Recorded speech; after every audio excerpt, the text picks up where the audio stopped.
বাঢ়নী পানীয়ে উটুৱাই নিলে হাজোৰ মিলপাৰা টাপাবৰী সংযোগী বাঁহৰ দলং। পকী দলং আজিও নিৰ্মাণ নহল। কামৰূপৰ হাজোত ব্ৰহ্মপুত্ৰৰ বাঢ়নী পানীয়ে উটুৱাই লৈ গ'ল বাঁহৰ দলং। মিলপাৰা টাপাবৰী সংযোগী বাঁহৰ দলংখন বাঢ়নী পানীয়ে উটুৱাই নিয়াত যাতনা ভুগিছে ৰাইজে। মিলপাৰাত কলাজল নদী আৰু ব্ৰহ্মপুত্ৰৰ খুঁটিৰ ওপৰত নিৰ্মাণ কৰা মিলপাৰা টাপাবৰী সংযোগী বাঁহৰ দলংখন বাঢ়নী পানীয়ে উটুৱাই নিয়ে। ফলত প্ৰায় 9খন গাঁৱৰ জনসাধাৰণৰ লগতে স্কুলৰ ছাত্ৰ-ছাত্ৰীৰ যাতায়াতৰ অসুবিধাৰ সৃষ্টি হয়। উল্লেখ্য যে উক্ত পথত পকী দলং নিৰ্মাণৰ কাম আৰম্ভ কৰাৰ পিছত কাম নকৰাৰো গুৰুতৰ অভিযোগ। হাজোৰ চৰ অঞ্চলৰ বানপীড়িত ৰাইজক যাতায়াতৰ ক্ষেত্ৰত চৰকাৰীভাৱে সহায় কৰাৰ বাবে কামৰূপ জিলা প্ৰশাসনক অনুৰোধ জনায় স্থানীয় ৰাইজে। দিন ধৰি নেৰানেপেৰা ৰাজ্যত নেৰানেপেৰা বৰষুণৰ বাবে আমাৰ মিলপাৰা টাপাবৰী এখন দলং আছিলে, সেই দলংখন আজি উটি গ'ল আৰু এই দলংখনেৰে প্ৰায় 9খন গাঁৱৰ লোকৰ যাতায়াতৰ একমাত্ৰ ভৰসা আছিলে।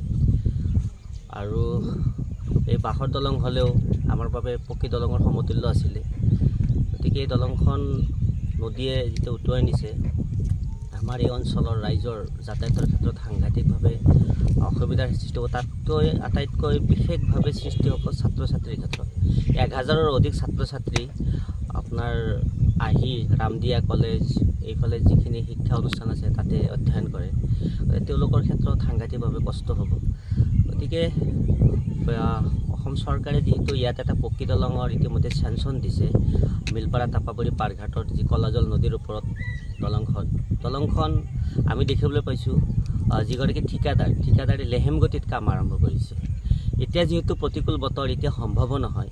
পানী শুকোৱাৰ পিছত যি ধৰণে বৰ্ণি বৰচলি দলংখন 1 বছৰতো সম্পূৰ্ণ কৰিছিলে, ঠিক তেনেকুৱা ধৰণৰ কৰি যদি 1 বছৰত এই পকী দলংখন নিৰ্মাণ কৰি দি বৃহত্তৰ ৰাইজ ইয়াত দকনীয়া, টাপাবৰী, শৈলমাৰী, নপাৰা পাম ইত্যাদি কৰি প্ৰায় 50,000 মানুহৰ জনবসতি।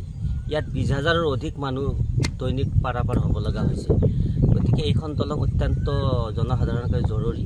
গতিকে অসম চৰকাৰৰ মাননীয় মুখ্যমন্ত্ৰী মহোদয়ক অনুৰোধ জনাম, প্ৰতিকূল বতৰ শেষ হোৱাৰ পিছতে, বাৰিষাৰ শেষ হোৱাৰ পিছতে যিখন পকী দলং, এই পকী দলংখন যাতে অতি সোনকালে নিৰ্মাণ কৰাৰ ব্যৱস্থা। দৈনিক কিমান মানুহ যাতায়াত কৰে ইয়াত?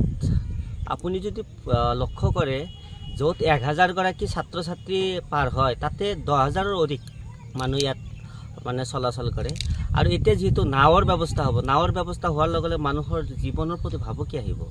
আৰু আপুনি যদি চাই ব্ৰহ্মপুত্ৰৰ যি হাৰে পানী বাঢ়িছে, এতিয়া বিপদৰ সময়।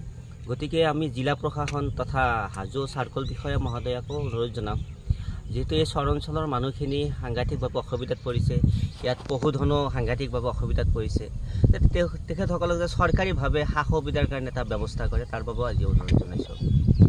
হাজোৰ পৰা কমলাকান্ত দাসৰ ৰিপৰ্ট, অসম আদিত্য।